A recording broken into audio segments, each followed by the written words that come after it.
as one interconnected ocean, a vast blue expanse critical to life on Earth. And there's no better animal to represent the story of the ocean with all its splendor and uncertainty than the killer whale, or as it's scientifically known, the Orcinus orca.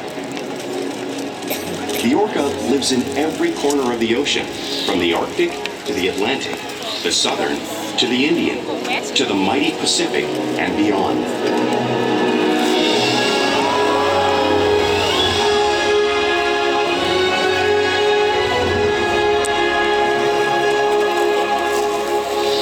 This whale's story is the ocean's story, and it is one we all share.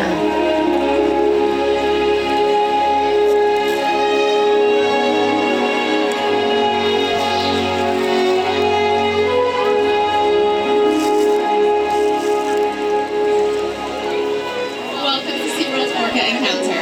I'm Tara, and I'm honored to introduce you to this intriguing and majestic animal.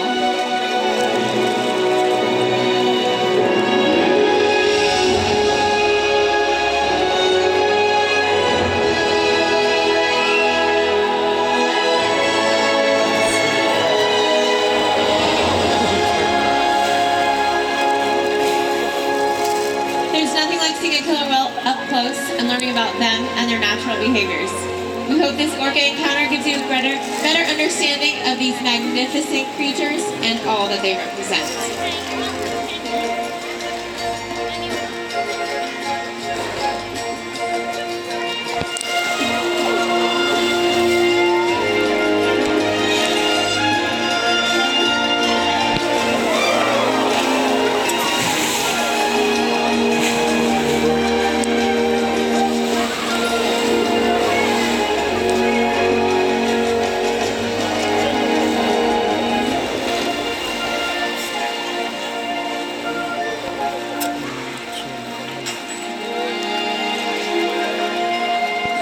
While they are found in every ocean, orcas living off the coast of Iceland are quite different than those near Costa Rica.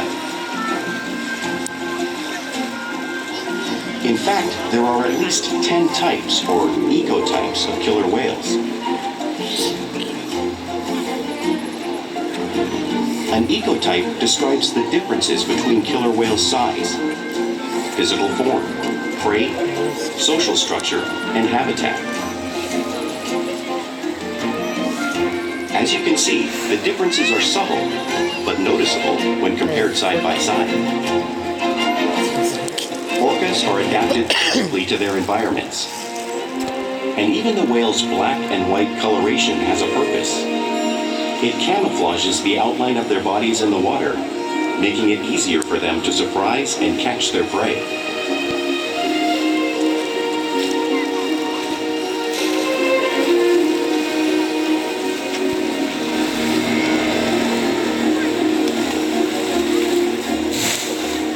When viewed from above, the black of the whale blends in with the dark depths of the ocean.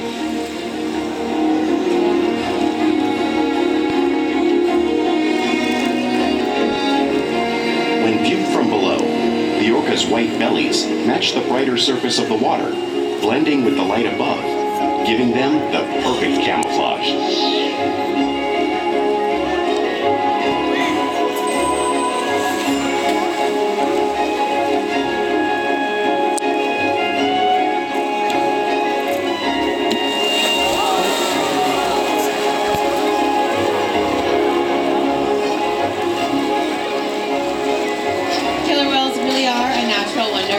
And 54-year-old Corky will help me show you some of their physical characteristics.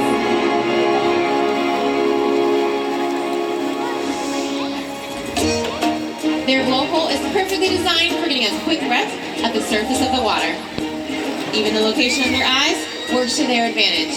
It looks like their eyes are located in that white patch on the side of their head, but that's a visual distraction. Their eyes are actually located in the black area in front of the white patch to camouflage from thrashing prey.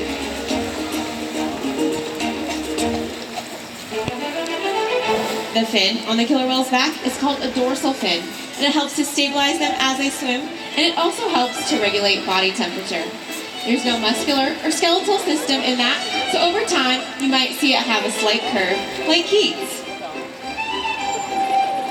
The flippers on either side of the body are called pectoral flippers and are mainly used for steering and stopping. Pectoral flippers have 5 bony digits inside them, just like the human hands. The lobes on either side of their tail are called flukes. Tail flukes are the killer whale's powerhouse, propelling them to speeds close to 30 miles per hour, as fast as our speedboats. And they swim the fastest and use the most power when they're propelling nearly 10,000 pounds completely up and out of the water.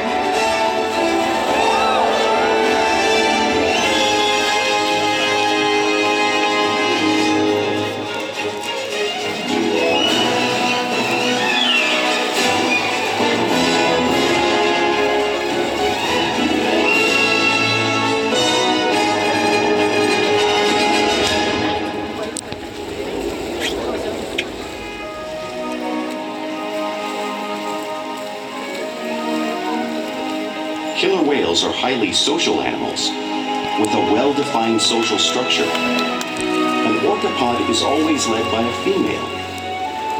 Though just half the size of her male counterpart, she is in charge. It's all about attitude, not size. Because they live and work as a group, orcas need to communicate with sounds and body language. Orcas use clicks for echolocation or navigation.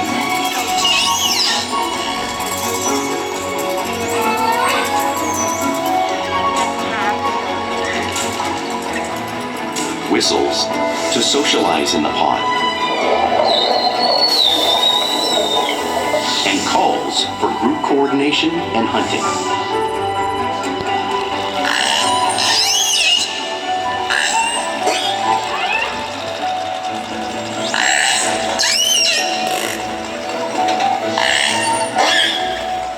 Vocal development studies here at SeaWorld show that early on, calves learn vocalization from their mothers.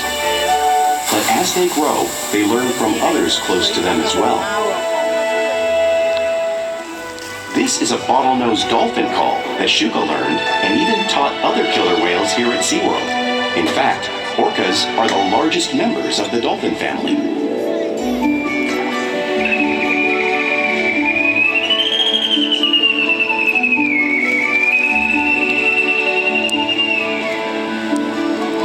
Whales here and in the wild use vocalization to communicate all the time.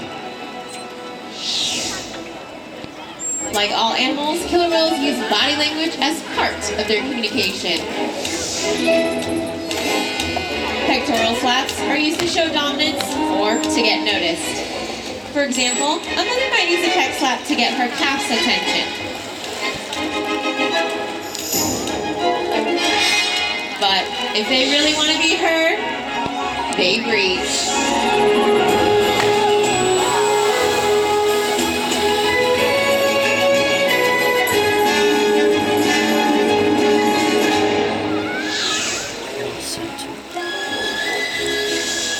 Sky hopping is how killer whales coordinate and get a better view of their surroundings when they hunt.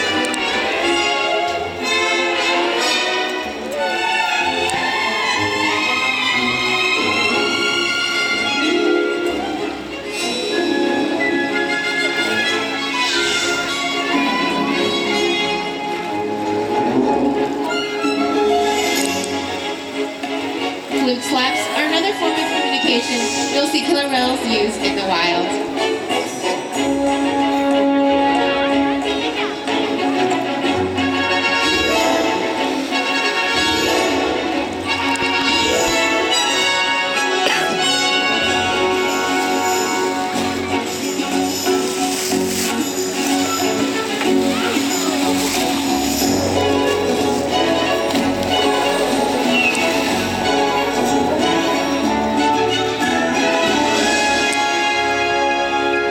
Orcas are great communicators, so it's no wonder they're at the top of the ocean's food chain.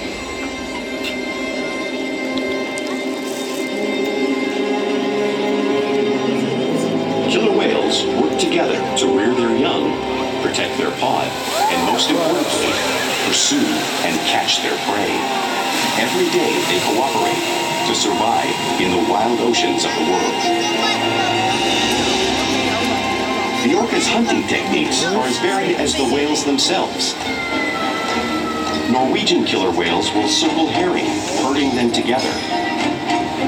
The whales use sounds to coordinate with each other and to disorient the herring. With the fish confused and contained, the whales stun them with their powerful tail flukes, making for an easy meal.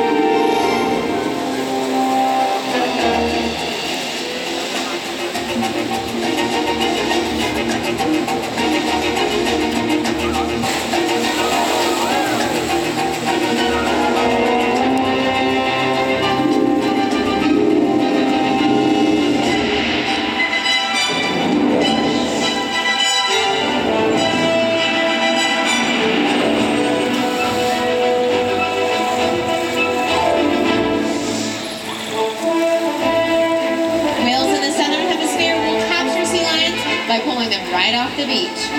Watch as Ikaika demonstrates a similar behavior and movement right in front of you.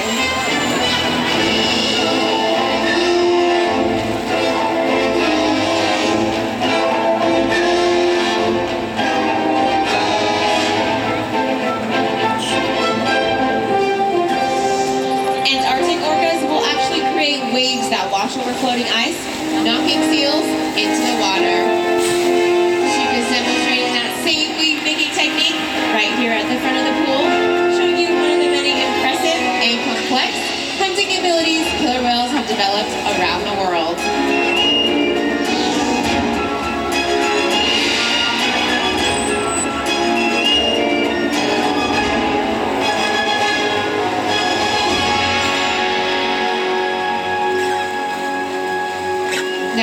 Just saw those waves crashing right in front of you, but you really can't imagine the amount of water displaced until you experience it firsthand. Luckily, we have two volunteers who are going to help demonstrate the power of the waves made by the whales. Let's give them a round of applause. I know you guys are already pretty wet from the day, so go ahead, have a seat right there. Hold on tight, scoot back just a little bit. Perfect. All right, it looks like Shuka is headed this direction. All right, here comes the whale, and here comes the wave. Oh my gosh, high five! Great job, you guys. That gives you a great idea of just how powerful these whales are. Very nice. How about another round of applause?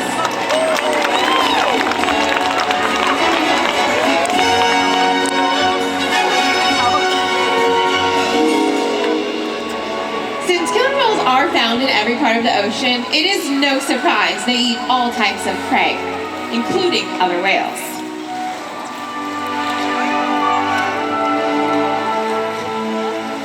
The blue whale you see on the screen is the largest animal on Earth. It's 5 times longer and 50 times heavier than any one of our killer whales. So, how does a killer whale this size eat a whale that size out in the ocean? It's possible because killer whales are the ultimate team players.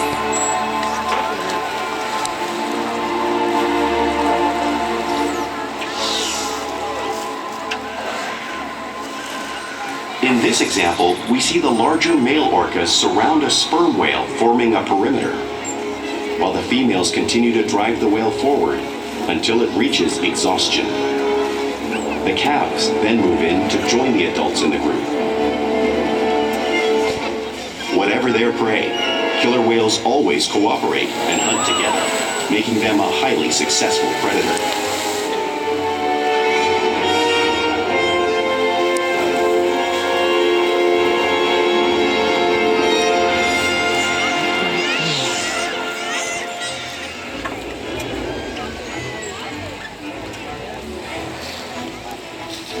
Play is an important part of everyday life for killer whales. It's how they teach young whales to hunt and practice their skills as they grow. Orcas spend lots of time interacting and showing their playful side, both in the wild and right here at SeaWorld.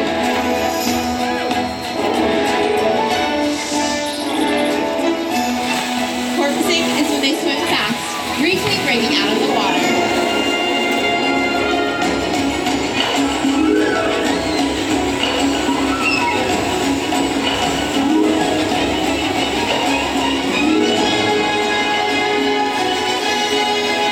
You'll see them do this when catching a ride in the wake of a boat or when surfing in a wave.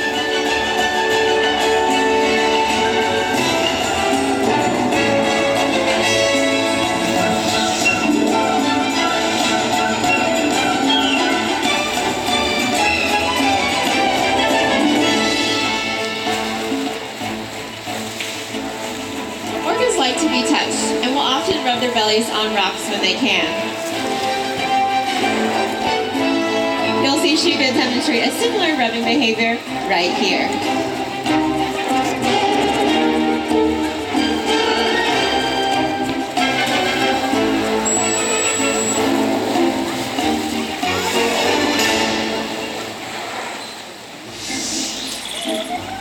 You'll also see killer whales mimic each other in the wild. We see it here at SeaWorld all the time.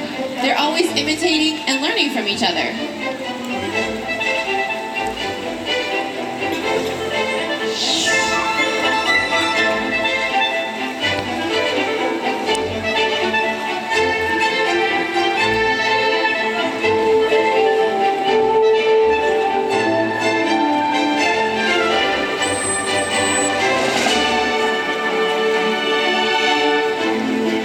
Playful behavior has a purpose. Many of the behaviors you've seen are used in hunting to stun fish. But today, they just might be stunning all of you.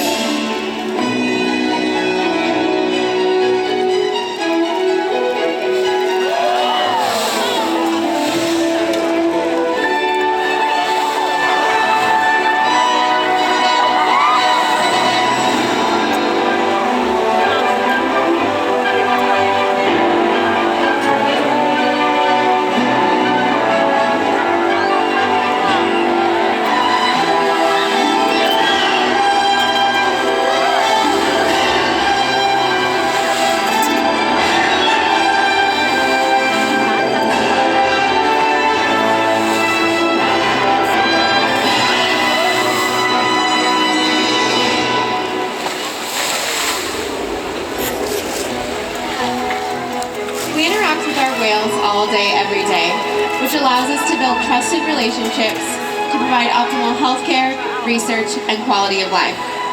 The whales here at SeaWorld take an active role in their own health and well-being.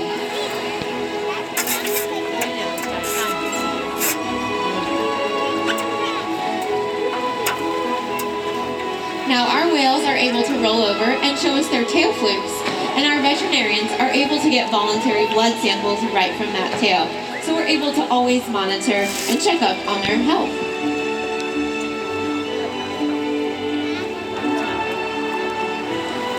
As you can see on the screen, they're able to slide up onto a scale so we can monitor their weight.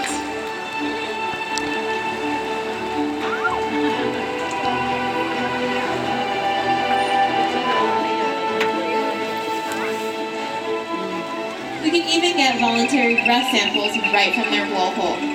Now, none of these behaviors would be possible without the relationships we've built day after day right here at SeaWorld.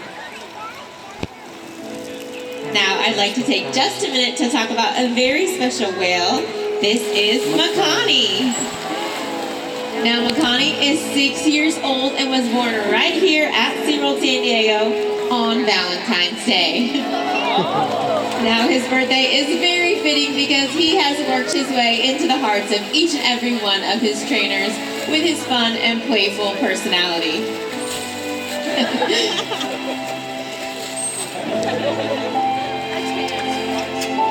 We challenge our whales every day to learn new things, to engage and stimulate their minds. Diet, exercise, and of course play help keep our whales in great shape. The whales here at SeaWorld have helped killer whales in the wild by participating in many research studies. One ongoing study monitors the whale's heart rate and breathing to understand how marine noise pollution from ship engines and other sources affect wild populations. In another study, scientists from NOAA, the National Oceanic and Atmospheric Administration took measurements of the killer whales living here, including pregnant whales. By comparing these measurements with drone footage of killer whales in the wild, scientists are able to monitor the wild population's nutritional and reproductive states. Other research has been done here at SeaWorld on the mother whale's milk composition. This research will help create an effective model to understand how toxins in the ocean impact wild killer whales and their milk supply. What we learn from the whales in our care every day is actively helping whales in the wild survive. And just by being here today, you've supported our rescue, research, and conservation efforts all around the world. If we work together, like the killer whale, we can protect the future of the Orcinus orca and this beautiful